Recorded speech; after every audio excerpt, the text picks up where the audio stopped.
Today we're diving into something that has honestly changed my life. As we know, life is not some perfect rom-com or some Instagram highlight. But what if I told you can choose to see yourself as a star of your own story, no matter what's going on? Everyday moments, your highs, your lows, your weird little routine, they all matter and you get to romanticize them. Sometimes life feels like a series of boring, repetitive scenes, right? Wake up, scroll through the socials, go through the motions, rinse and repeat. It's easy to feel like you're just a background character in someone else's story. Like your days are made up of random little moments that don't really mean anything. But here's the wildest thing: you have the power to flip your script, to take your mundane moments and turn them into something magical, meaningful, and totally you. Romanticizing your life is not about putting on a show or pretending everything's perfect for the gram. It's about choosing to see your life, your real life, with all its messy, raw, beautiful parts, as a story worth telling. This energy, it's contagious. It completely changes how you see yourself, how you show up, and yes,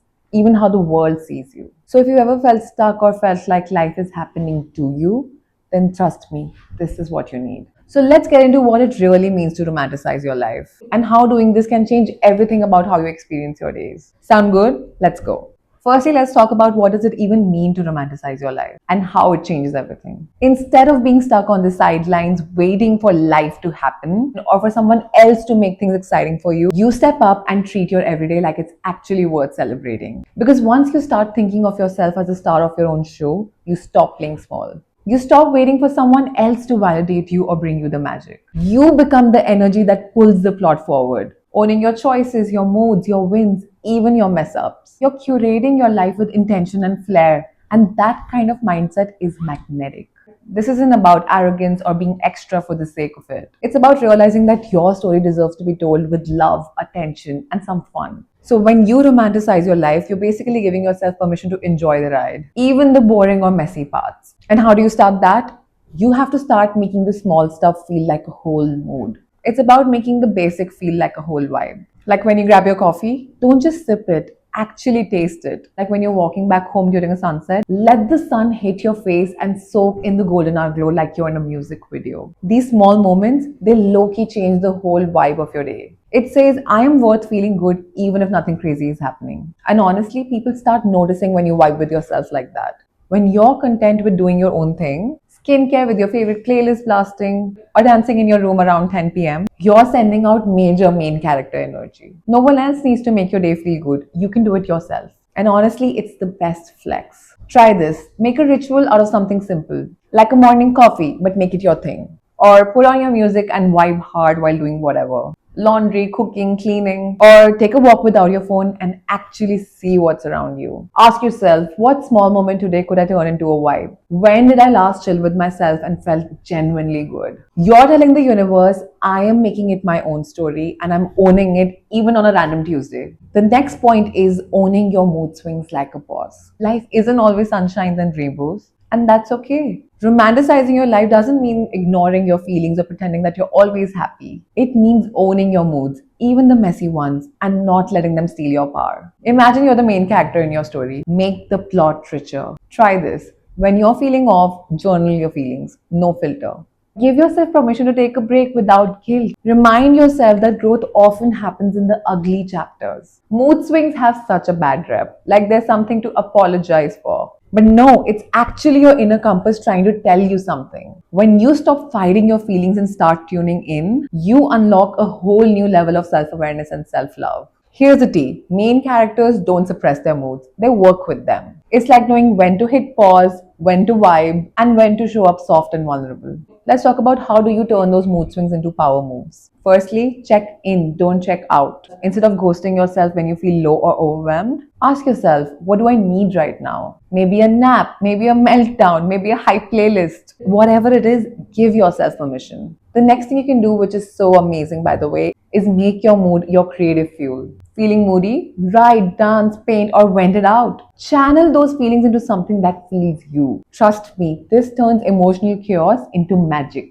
Another thing you can do is to create vibe boundaries. Mood swings sometimes mean that you need space or a change of scene. Text your friends and family that you're taking a solo night and protect your energy like the VIP it is. This brings me to my next point, which is owning your space. Owning your space means carrying yourself with style, confidence, and unapologetic presence. Here's how you do that. Firstly, you dress for your mood, not for approval. Forget what anyone else thinks. Your style is your personal mood playlist. It broadcasts how you feel or how you want to feel. Some days you might want to rock that oversized hoodie or cozy up sneakers because comfort is king. Other days you might want to go full boss babe or indie cool with probably a statement jacket or a bright lipstick. The goal? Wear what makes you feel like yourself, not what you think is trending or what others want to see. Pro tip, build a little capsule wardrobe of pieces that instantly make you feel confident. It's like having a mood uniform ready to go. The second thing you can do to own up your space is take up space, physically and mentally. Sitting all small in a crowded cafe,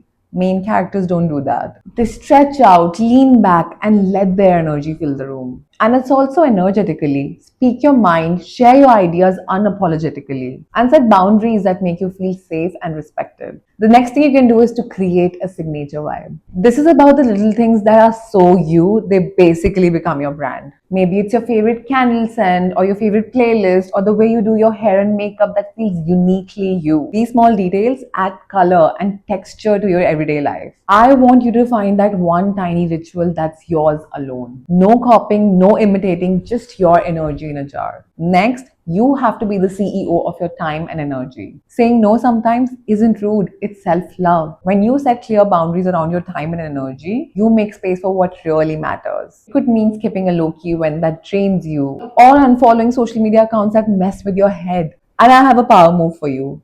Block out time for yourself every single day like you're meeting the most important person, you. And one of the most important parts of owning your space is curating your environment. Your physical space is way more powerful than we give it credit for.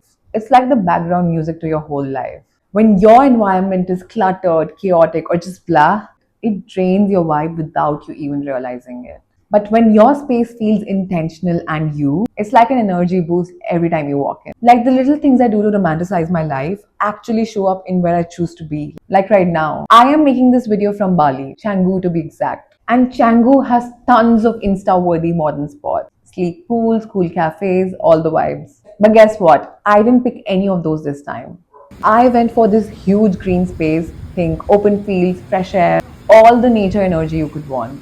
It's honestly very rare to find such a place in Canggu because all places are packed tight and super curated. And for me, this choice, it's about recharging my energy, grounding myself, and just being. This is part of how I romanticize my life. By surrounding myself with what feels really good for my soul, not just what looks good on the gram. And why does this matter so much? Your environment is either telling you, you got this, or oh, not again.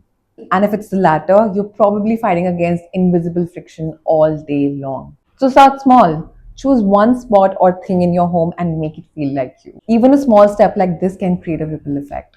Coming to the last but the most fun point, it's about building a life that makes you think you're cool. Listen, romanticizing your life isn't about impressing someone else. This is about creating a world where you look at yourself and go, damn, I'm cool. That means curating your entire vibe, your daily habits, your passions around what lights you up and not what's trending. And also, here's the thing, building a life that makes you think you're cool, it means stepping outside of your usual zone and doing things that excite you and not just what's expected of you. Early this year, I did something totally different for me. I joined a motorbike group and rode the Hajiang Loop in Vietnam over 4 days. We stayed at different homestays every night with people from all over the world. It was wild, it was unexpected, and honestly, one of the coolest experiences ever. And then for my birthday this time, instead of the go hard, party all night vibe everyone expects, I went for a yoga and meditation retreat in Rishikesh, India. Sounds chill, right? But trust me, that trip turned out to be way more fun than any other party that I've been to. I ended up laughing till my stomach hurt, dancing with strangers, speaking gibberish, doing waterfall meditation, and sound healing all by the holy river. Doing things like this really fills me up and makes me think, yeah, I am that girl. It builds this unshakable confidence and an exceptional opinion of yourself that nobody can take away. That's what I mean by building a life that feels cool to you. Maybe it's rocking your unique style even if it's outside the box. Or maybe binge watching documentaries about this niche subject that you genuinely love learning about. or spending a Sunday afternoon journaling instead of scrolling on TikTok. The more you invest in your coolness, the less you care about outside opinions. The best part, when you build this life, others naturally want to be around you. And not because you're trying to fit in, but because you're unapologetically you. The truth is, when you start treating your life like the incredible life story it is, with all its highs, lows, and everything in between, you start to own your power. You stop waiting for someone else to give you permission to live your best life, and you give that permission to yourself. So here's my challenge for you. Take one small step this week to romanticize your life. Make it small, make it fun, make it bold. If this video gave you all the feels, drop a comment, share your main character moments, or just send some love. And I cannot wait to see how you start showing up for yourself. See you next time.